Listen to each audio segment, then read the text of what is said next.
North Carolina needs Kyan Evans to slide in and be a dominant lead guard. Is he up to the task? This is Tyler Hansbrough, and you're listening to Locked On Tar Heels. You are Locked On Tar Heels, your daily podcast on the UNC Tar Heels. Part of the Locked On Podcast Network, your team every day. Hey there, what's up? It's Wednesday, August 27th, 2025. Welcome into the Locked On Tar Heels podcast, the only daily North Carolina show out there. I'm your host, Isaac Schade. You're joining me at the place to get your Tar Heels content every single day. It's all part of the Locked On Podcast Network. I want to thank you for making us your first listener watch to get your Wednesday going the right way. This episode is brought to you by Monarch Money.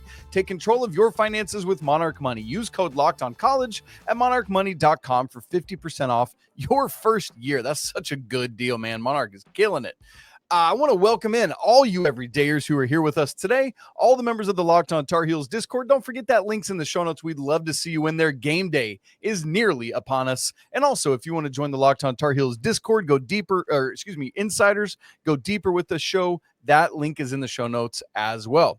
Today, the roster series previews roll on. We got some Kyan Evans action. Joining me to help unpack Mr. Evans is none other than our good buddy, Joshua Marlow. I don't know that I've ever said it, Joshua. What's your middle name, Josh?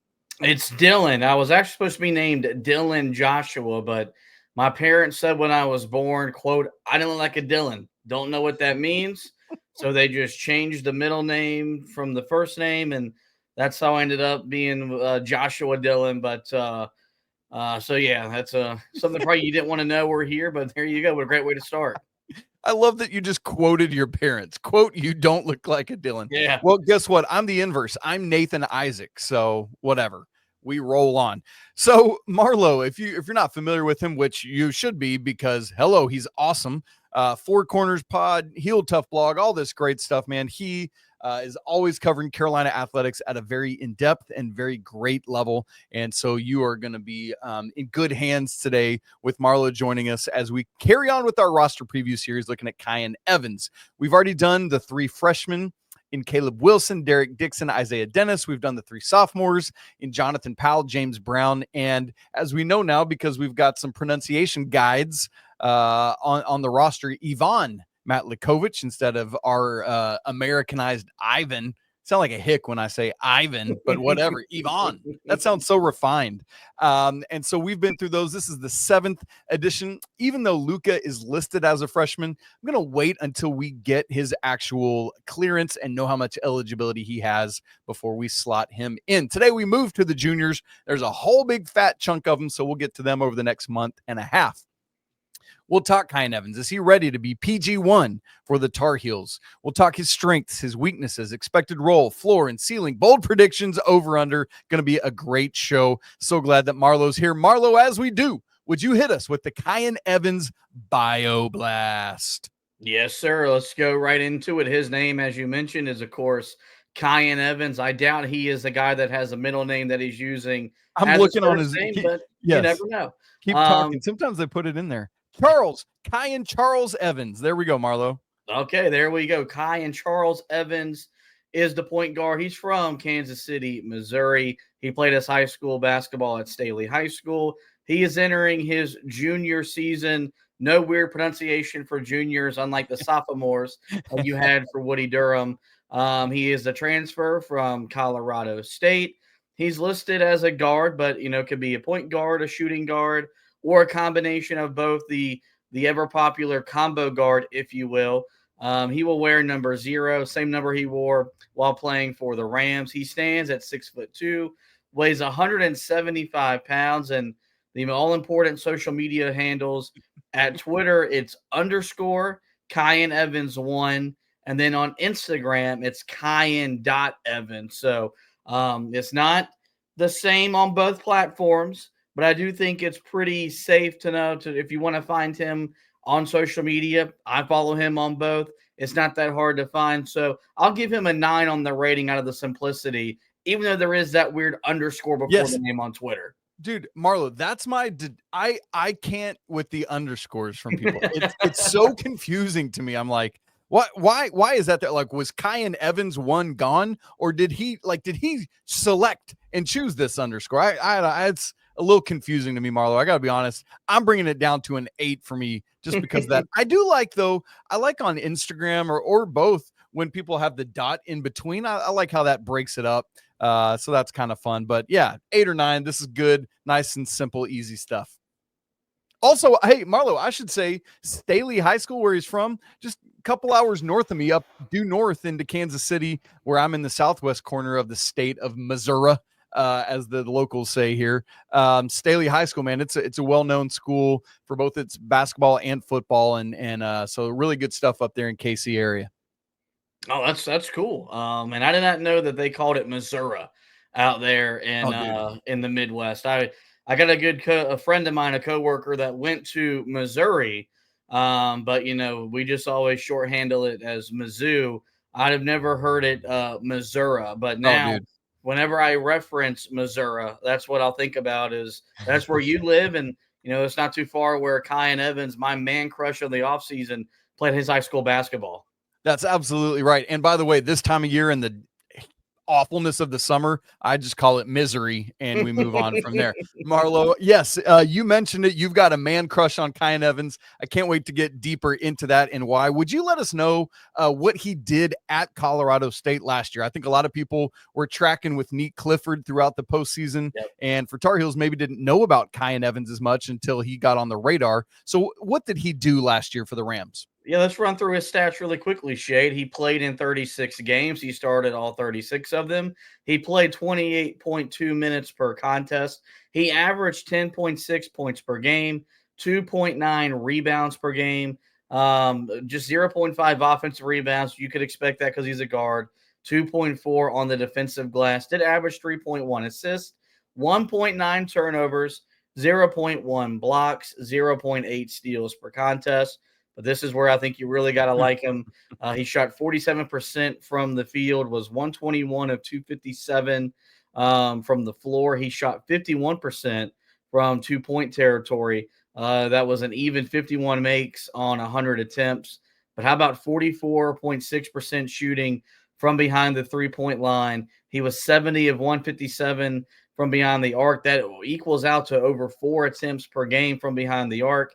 And then he was efficient at the foul line where he shot 85%, was 69 of 81 from the field. So a productive guy that scored the ball primarily from behind the arc. But, we know what he did the last 14, 15 games when he was just as big a part as why that team made their run to the tournament and to the round of 32. And it's one of the big reasons why I have big hopes and high expectations as he transfers over to Carolina.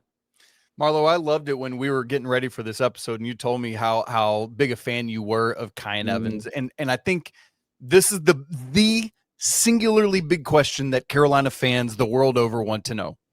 Can Kyan Evans be the starting point guard for the 25-26 Tar Heels, and not just be the starting point guard, but like thrive in that role, lean into all the history and tradition of PG1 in Chapel Hill? Yeah, and it's a fair question, and I understand why that question is being raised. If you want to know how big of a fan I am, there was a guy I follow on Twitter. I think his name is William McAllister. He may follow you as well. He does. He just randomly tweeted the other day that one of the craziest takes he's heard this offseason is that Kyan Evans could be an All-American. And someone commented and tagged me in the tweet because I'm the guy who said that.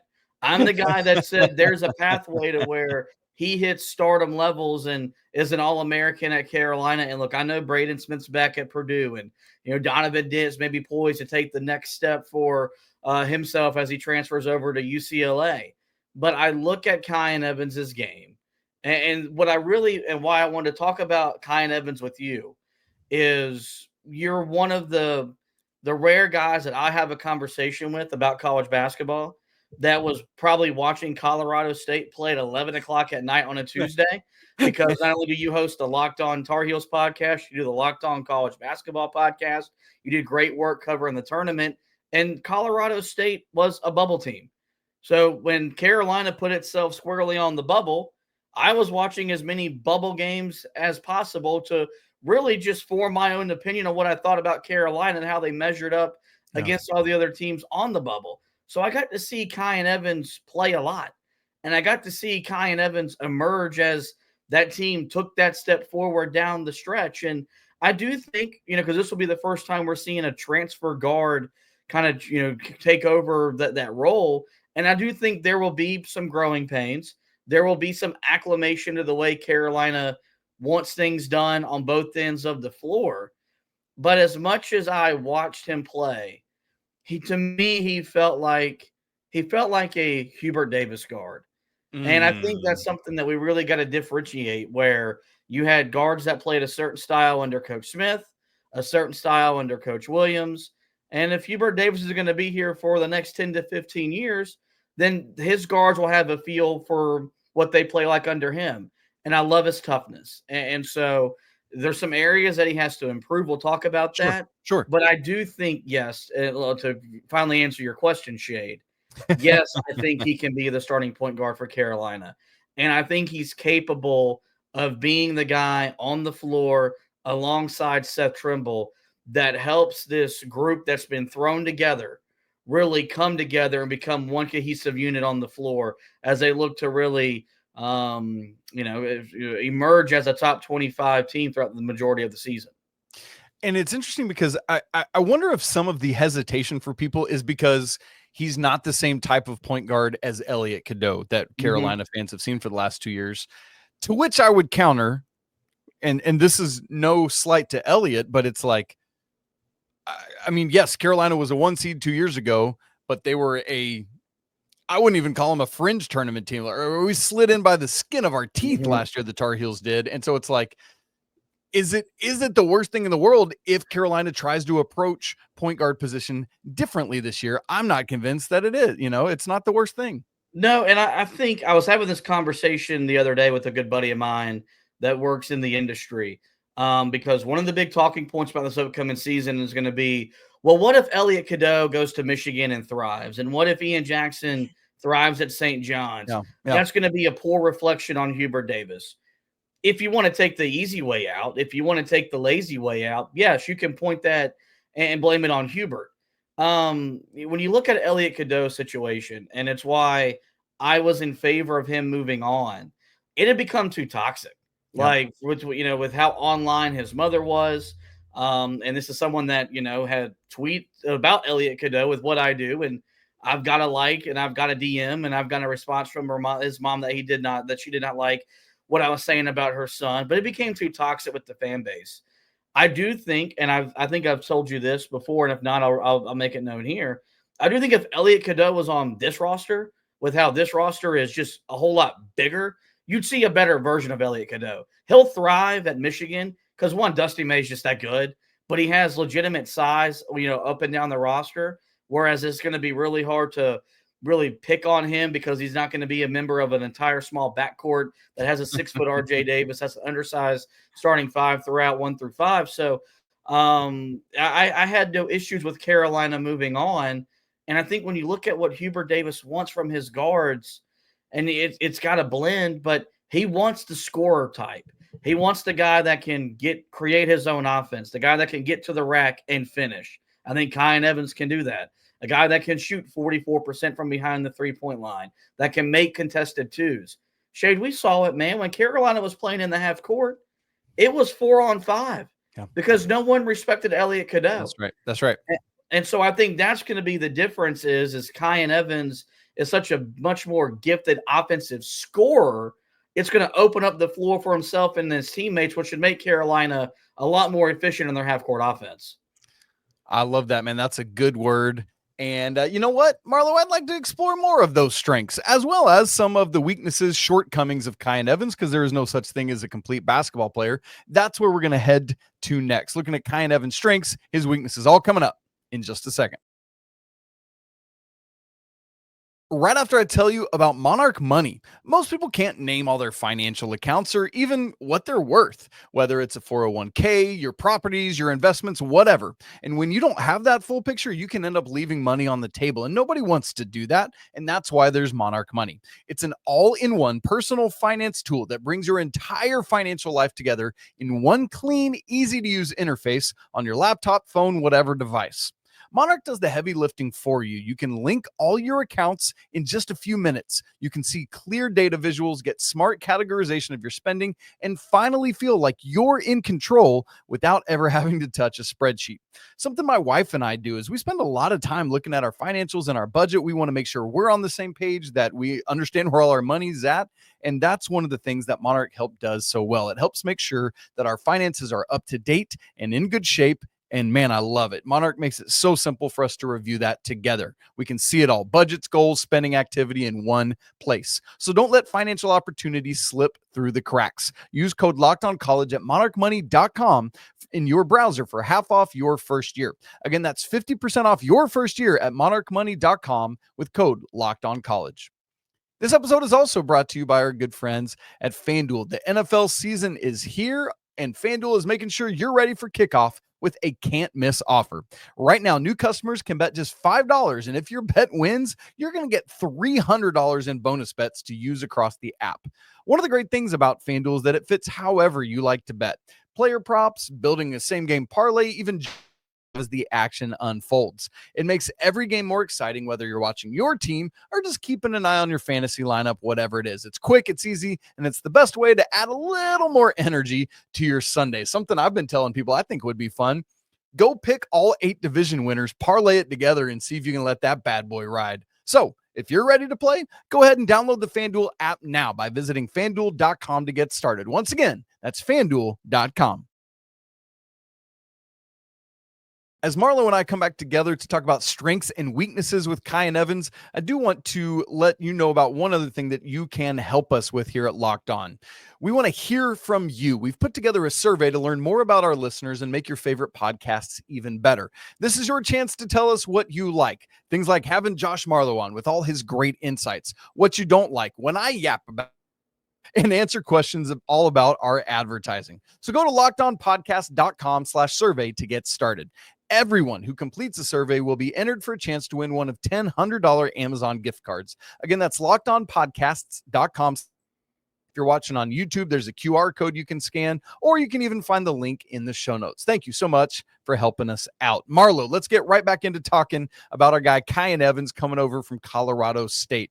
We want to look at his strengths. You started alluding to that scoring capability at the end of the last segment. What are some of the strengths that you really like and that speak to you about Kyan Evans? Well, I look at him and I think he's a 3-level scorer. I think he's a guy that can get to the rim and finish a lot better than what we've seen, whether we're from RJ, Elliott Cadeau, any other guards you want to throw in there. I don't think the mid-range game is going to be something that you saw where, RJ would seek out, 3 to 4 mid-range shots, but I do think it's a part of his arsenal. The big thing is the three-point shooting. You shoot over 44% from 3 on a volume over 4 attempts per game. That's why I think he was an easy target for Hubert Davis and this coaching staff as they look to add shooting to the roster. And that's the most obvious strength that stands out. And I think it's the most important strength because I think if there's one little difference that there is from the way that Carolina played under Roy Williams to Hubert Davis, there's a lot more emphasis on the lead guard being able to score as opposed to set up, distribute, run the offense. When Roy Williams had a scoring force guard, Ty Lawson, for example. Yeah, exactly. Exactly. And then, sophomore year Marcus Page, you saw what Carolina was capable of being in those years. But it wasn't always a requirement for them to have a score first guard to win a national championship, to be a Final Four caliber team. I do think Carolina will play at its best under Hubert Davis when its lead guard can be a dynamic scorer. And I think that's what Kyan Evans is. That's what he will be. And that, to me, is his most obvious strength as he transitions from Colorado State to the ACC level here at Carolina. And what I like about that, Marlow, is, and we'll talk about this more, I know, and maybe even some of the weaknesses or potential weaknesses, but it feels like a lot of this lineup for Carolina is going to be able to be playmakers or distributors or whatever. And so that takes some of that pressure off of him. You talked about the volume of 3-point shooting. Honestly, I would be okay with the percentage going down and seeing the volume go up some so he could utilize even more of that gravity that he has as such a lethal shooter. And the same is true of his free throw shooting, where he shot 85% last year at Colorado State. but just 2 attempts a game. Like I'd love to see him attack even a little more with that high free throw percentage, maybe even double that, like 4 attempts a game at the free throw line, man. I think that would be great and dynamic for the team.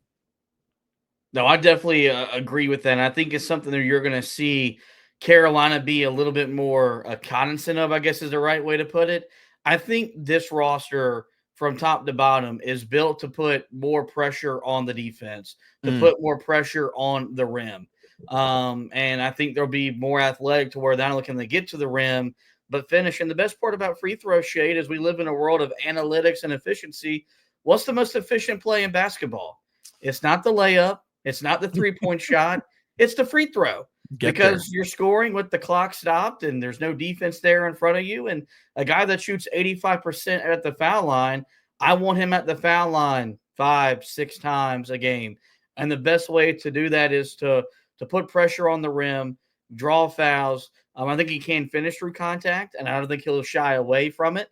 Again, that'll be a big difference as you switch from Elliott Cadeau to Kyan Evans being your lead guard. And so I think this is just a guy that whenever I find myself late at night, can't sleep, and I'm just going to watch some film, I watch his film and I come away just more impressed, more excited about what he already is, but the potential of what he can be in a Carolina system. And I think Carolina fans that are maybe on the fence about him, I think once we get to see him in Carolina blue, we get to see him in these exhibitions when the season gets tipped off, you'll see what he's capable of doing. And I think he's going to flash in a major way on the offensive end of the floor. I know that our buddy Coach Bill Robinson, who will be on tomorrow's show, is a big Kyan Evans fan. He does believe that he has having seen him up close and personal this summer at Carolina camp, thinks that he has all the skill sets necessary to do everything that you're talking about. Another strength, Marlow, I would kind of add in, and then if you have any more, great, and if not, we'll go on to weaknesses. Is his maturity. Like I feel like, as we, again, thinking back to just the couple years there with Elliott Cadeau, I felt like there were times when either his basketball IQ or his on-court maturity wasn't what Carolina needed to lead the team well, whether it was responding negatively to referees after a call he disagreed with, whether it was just kind of careless turnovers, whether it was getting down on himself and turning inward rather than like, I'll get it back, or rallying a teammate like, hey, I know you messed up, buddy, but we'll get it next time. Pats on the back, that kind of thing. I feel like Kyan Evans, one of his strengths is that he's going to bring more of that basketball maturity to the team. And for your lead guard, you got to have that. It's the most important thing because your lead guard is your extension of your head coach. And I always struggled with Elliott Cadeau, where I love that he was frustrated. Like, yes, absolutely. As a fan, I want, if I'm frustrated watching you play, I want to see you frustrated by the bad calls. And let's not get it twisted, man. He did not get a friendly whistle. That's right. And I was there at the ACC tournament where I think he had a bad call against him at the Wake Forest game. And I just saw like the life kind of just get sucked out of him because it's, oh crap, here we go again. I'm in foul trouble. But as much as, I enjoy seeing that, you got to channel it the right way. You got to use that frustration in the right way. I do think that him being a junior will help him, acclimate to what's going to be asked of him. And there'll be more on his plate here at Carolina than there was at Colorado State. He's played in big moments. He's played in big games. So I don't think he'll be fazed by the spotlight that'll be on him despite, coming over from the Mountain West. But the one last thing that I guess, and I'll maybe tie this into maturity, there's a toughness about this kid that dude. I think just will resonate with the players, the coaches, and then those of us watching at home. I don't know if Hubert Davis uses the tough little nut moniker. If he does, you'll hear it this year when he talks about Kyan Evans. Because that was the thing I think I took away from whenever I watched film was, God, he's tough. And he's not afraid to take that shot. He's not afraid to make the play there that has to be made to help your team in that sequence. And so I think all that will really benefit Carolina in more ways than one, because the maturity and the toughness Those are intangible things. You can't coach someone to be tough. Either you're tough or you're not. You can try to coach maturity, but it's either you go on the court and play with a mature sense, or you go on the court and play like you got a chicken with your head cut off. And I think there'll just be a balance to him where, yes, he's fiery. Yes, he's competitive, but it'll be in the construct of what's best for the team. And then that's why it'll help elevate Carolina's ceiling as they get into this upcoming year. What about the flip side of all this, Marlow? What about some shortcomings or weaknesses for Kyan Evans that you'd like to see him shore up? As a leader of the fan club, I see none. This is a perfect player. He is going to be. No, I'm just kidding. I do think you look at the body and 6'2", that's more positional size than what you've had the past couple years. That 175 could scare you.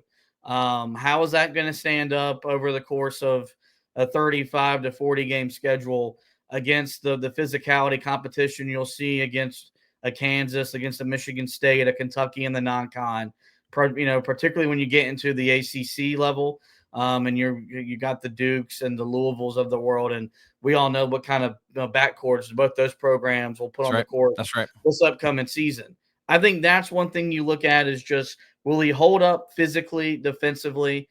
I think because there's a competitor inside of him, I don't think we'll ever doubt the effort. Like, I think he'll get in a stance and guard. I think he'll communicate better in pick and roll situations, so he's not getting blindside screened, or a teammate isn't getting blindside screened. So that's one that probably stands out. And then I saw David Sisk from Tar Heel Illustrated kind of tweet this out the other day. Was talking about his turnovers. He averaged nearly 2 turnovers per game. I always talk about, it depends on the type of turnovers, really determines my level of frustration with said turnover. If Carolina's playing the 80-plus possessions they want to play, you turn it over 10 to 12 times, I'm not going to be mad at you. But if we're playing 65 possessions and you're turning it over 10 to 12 times, then frustration is going to set in. So I think if he can slow the game down, play quick but not hurried, I think you'll see that turnover number come down to maybe like 1.5 or fewer, which would go, I think, a long way for Carolina, especially in the half court, not giving away free possessions. Yeah, that's a good word, man. It's the turnover rate was the one thing that concerned me majorly. 19.2% last year. For comparison, Elliott, though, was 25.6. The difference being that Kyan Evans' assist rate was not nearly that of Elliott's. And so I'd like to see a bigger gap in the assist rate to the turnover rate for Kyan Evans, to the positive, not to the negative, and that side of it. And so we'll see what happens there. And the question of, as he's probably relied on to be more of a playmaker this year, where will that turnover number go? We'll have to keep our eyes on that. All right, Marlow, lots more things to hit on. We're going to ask you to put on your Hubert Davis hat and tell Kyan Evans what he needs to be working on in the lead up to the season, plus role expectations, his floor, his ceiling, bold predictions, and so much more coming up in just a second. Right after I tell you about Supply House. When the opening whistle blows on a new repair, get your crew moving forward with Supply House. Order today and see parts on your doorstep tomorrow. Over 280,000 plumbing, HVAC, and electrical items from the most trusted brands in the business. Their real-time inventory and honest lead times keep you from punting projects, while their industry-leading customer service always has your blind side covered. You need parts fast for a project? Supply House has next-day delivery. Talk about a game changer. The Parts Finder tools and 3D schematics can save you hours on jobs when every detail really matters. Their Trademaster perks like priority shipping and dedicated support make the whole process smoother. Join their free Trademaster programs today and score serious perks like priority shipping, lower prices, and a dedicated support line. Visit supplyhouse.com to sign up for free and use promo code SHCollege5 for 5% off your first order. Again, that's supplyhouse.com. Real people, real service. All right, Marlow, let's talk about what Kyan Evans needs to be working on to really put Carolina in the best position to win. Put on your Coach Davis hat and tell Kyan Evans 3 things that you want to see him doing in the lead up to the season. Yeah, so the 3 things that I guess I'd like to see him do, one is just put yourself in the position to become the best individual but team defender as possible. We kind of talked about, what James Brown would look like when he bulked his body up, Yeah. and he got actually pretty big. I'd maybe like to see him put on maybe 5-10 more pounds of muscle before we get the season underway. Maybe get up to 185, 190. I think that'd really have him ready to deal with the rigors of playing the type of schedule that Carolina will play in the non-con, and then, of course, an 18-game conference schedule. So that would be the first thing that I would look at. The second thing, just kind of piggyback off what we were talking about when we were talking about the weaknesses, would just to be to limit the turnover and become a guy. Can I get you at a 4-to-1 assist to turnover ratio? 3-2 at Colorado State, you can get away with that on a night in, night out basis. A little bit tougher to do at a place like Carolina because you're going to be scrutinized a lot more playing, at a program like UNC as opposed to playing out there in Fort Collins. So can you become a 4-to-1 assist to turnover guy for my offense? Maybe that's asking too much, maybe 3.5-to-1, but Sure. I want that turnover mark down closer to 1 as close to it being up there, up at number 2. And then the last thing that I would look at would just to become a guy that can lead my team on both ends of the floor. Yeah. And can you set up what we're going to do in the half court, set up what we're going to do defensively? Can you call all the shots? Can you be the extension that I need you to be? Yes, Seth Trimble's coming back. He's the senior, and he's the guy that everyone probably knows more about, but he's going to be the lead guard. He needs to be the extension of the coach on the floor for Carolina. Can you come into a new environment and establish yourself as a leader?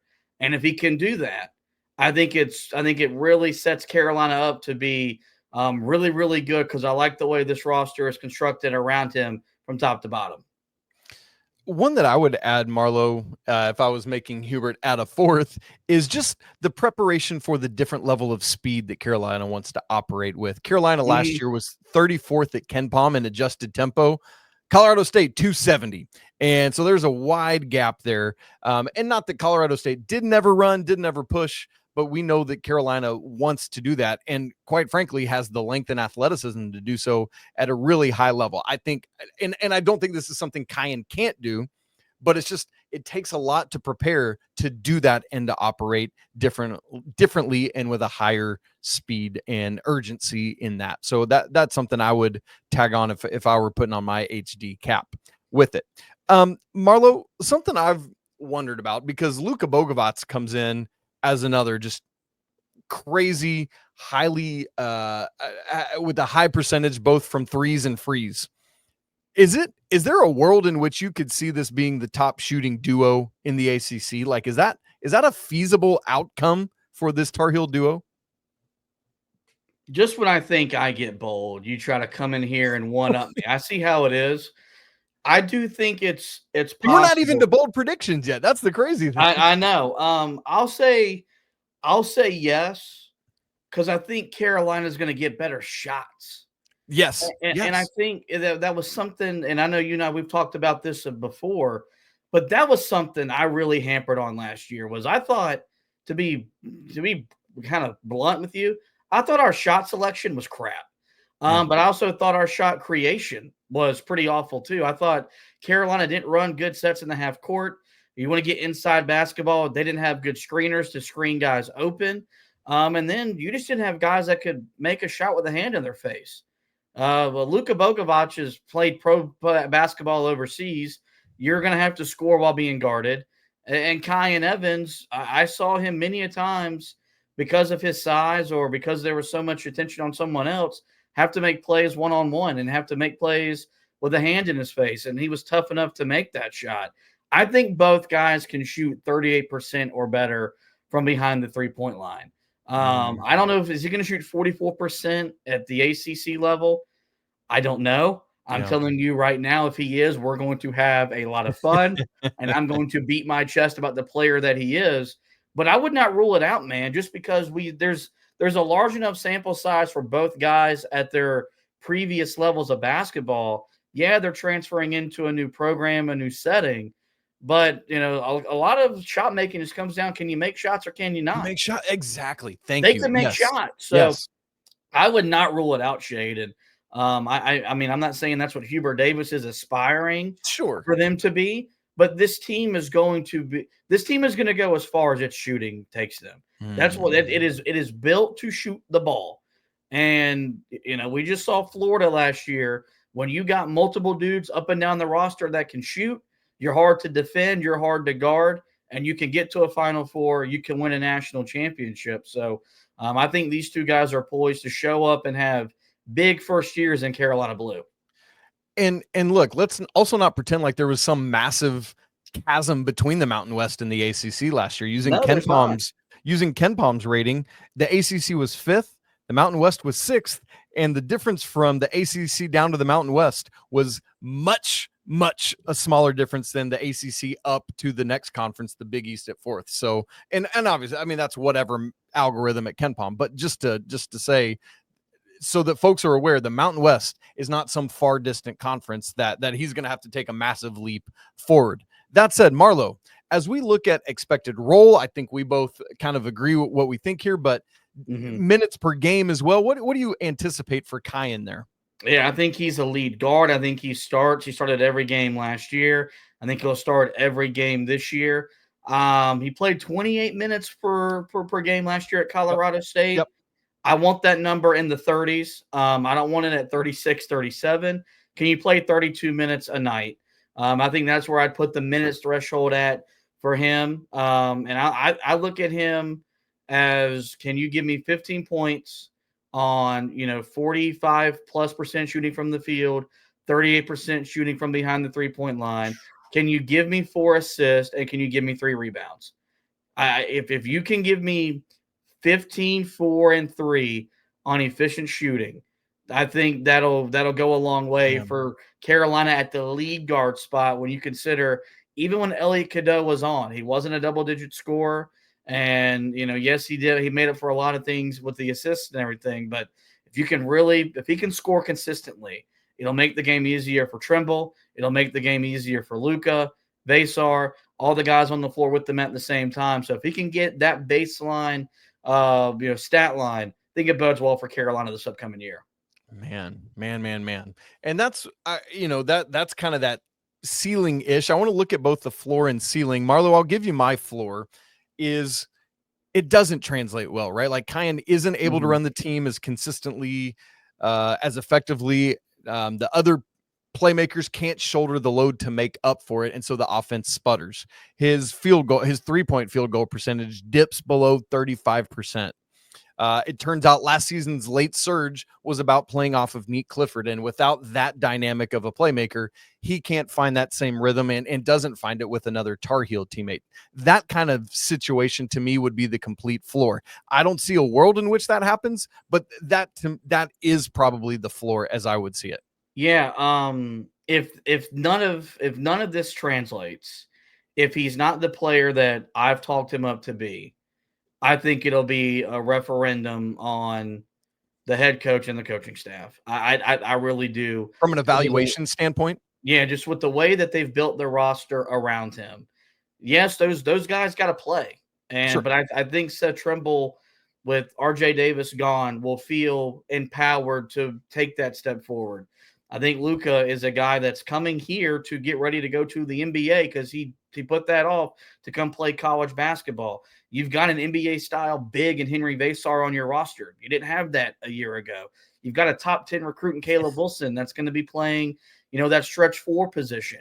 I don't know if you saw the film he put out the other day. My guy's in the gym. Dude, my guy's ready.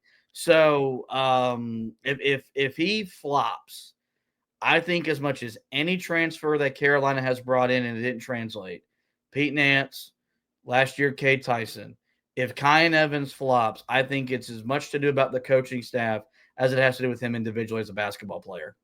Man, that's well said.